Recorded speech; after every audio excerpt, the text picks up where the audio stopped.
SARS-CoV-2 oleh kelompok 5 kelas 10 IPS 1. Anggota kelompok: Natania Zahra, presensi 27, Kalisana Zala, presensi 22, Salma Nadina, presensi 34. Pandemi COVID-19 masih jauh dari selesai. Hingga saat ini, hampir 175 juta orang di seluruh dunia telah terinfeksi COVID-19 dan lebih dari 3,7 juta telah kehilangan nyawa. Infeksi COVID-19 pertama kali ditemukan di kota Wuhan, China akhir Desember 2019. Virus ini menular dengan cepat dan menyebar ke wilayah lain di China dan sebagian besar negara di dunia ini, termasuk Indonesia. Hal ini membuat beberapa negara menerapkan kebijakan lockdown untuk mencegah penyebarannya. Virus corona atau Severe Acute Respiratory Syndrome Coronavirus 2 (SARS-CoV-2) adalah kumpulan virus yang menyerang sistem pernapasan. Penyakit yang disebabkan infeksi virus ini disebut COVID-19. Karenanya infeksi virus corona disebut juga infeksi COVID-19. Apa sih virus corona itu? Etimologi. Corona berasal dari kata clown yang artinya mahkota. Juni Almeida dan David Real, orang yang pertama kali mengamati dan pelajari virus corona manusia. Nama ini mengacu pada penampilan karakteristik virion yang terlihat dengan mikroskop elektron, yang mirip dengan korona matahari atau halo. Morfologi ini terbentuk oleh lonjakan peplomer yang merupakan protein pada permukaan virus. Struktur: virus ini memiliki RNA positif sebagai genomnya dan biasanya sering disebut virus RNA. Mutasi virus terjadi pada saat replikasi dan virus RNA bermutasi sekitar 1 juta kali lebih cepat daripada virus DNA. Kalau virus DNA mempunyai kecepatan mutasi 10 sampai 8 sampai 11 nukleotida setiap kali proses replikasi, virus RNA berkecepatan 10 sampai 3 sampai 10 sampai 4. Karena itu, tidak bisa dimungkiri bahwa virus penyebab SARS adalah coronavirus yang sudah bermutasi. Panjang genom coronavirus berkisar antara 27 sampai 32 kilobasa.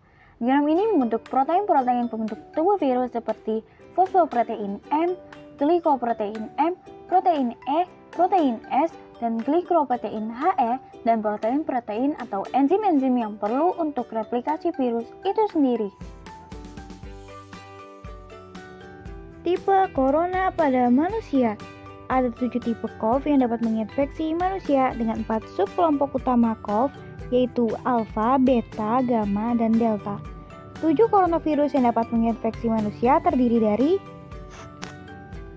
229A alpha coronavirus, NL63 alpha coronavirus, OC43 beta coronavirus, HQU1 beta coronavirus, MERS-CoV beta coronavirus yang menyebabkan sindrom pernafasan di Timur Tengah atau MERS, SARS-CoV beta coronavirus yang menyebabkan sindrom pernafasan akut parah atau SARS, SARS-CoV-2 CoV baru atau COVID-19.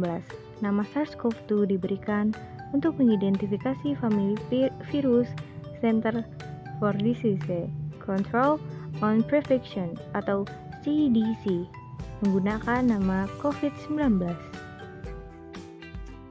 Selanjutnya saya akan sedikit menjelaskan tentang sejarah awal dimulai dari SARS-CoV. SARS-CoV atau sindrom pernapasan akut parah adalah penyakit pernapasan virus yang berasal dari zoonosis yang disebabkan oleh coronavirus. Sindrom pernapasan akut yang parah atau biasa disebut SARS-CoV atau SARS-CoV-1 adalah strain pertama yang diidentifikasi dari spesies coronavirus SARS.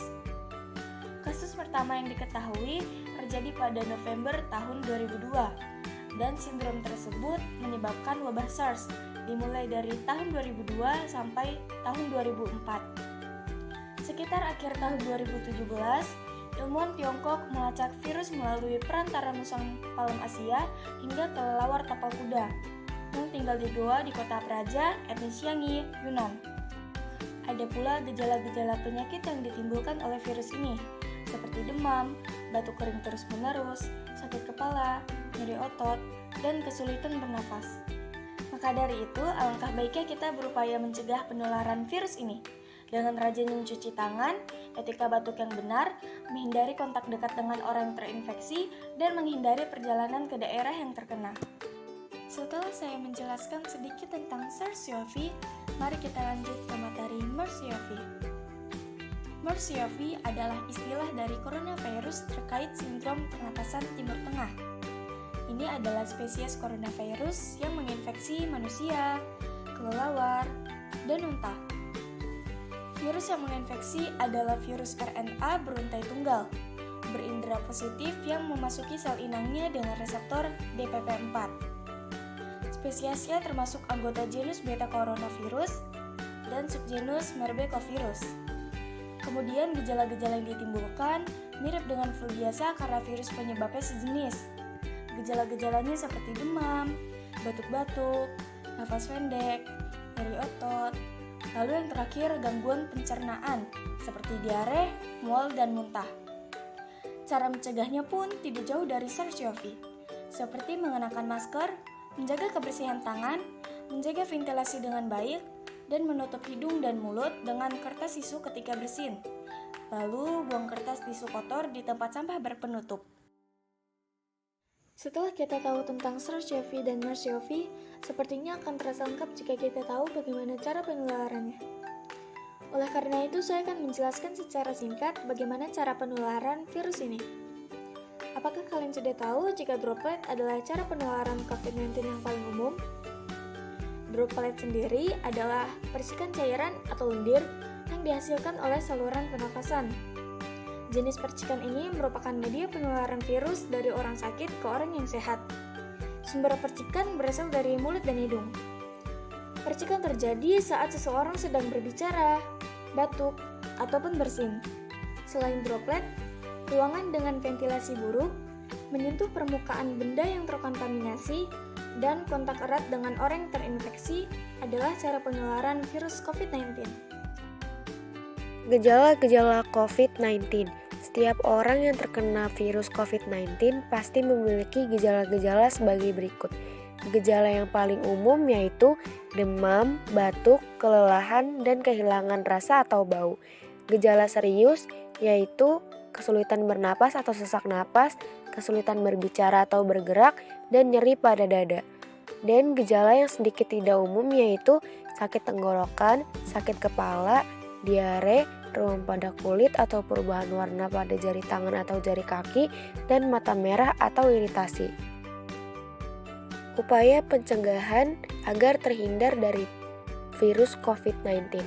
Yang pertama, hindari kontak dengan penderita COVID-19, orang yang dicurigai positif terinfeksi virus corona, atau orang yang sedang sakit demam, batuk, atau pilek.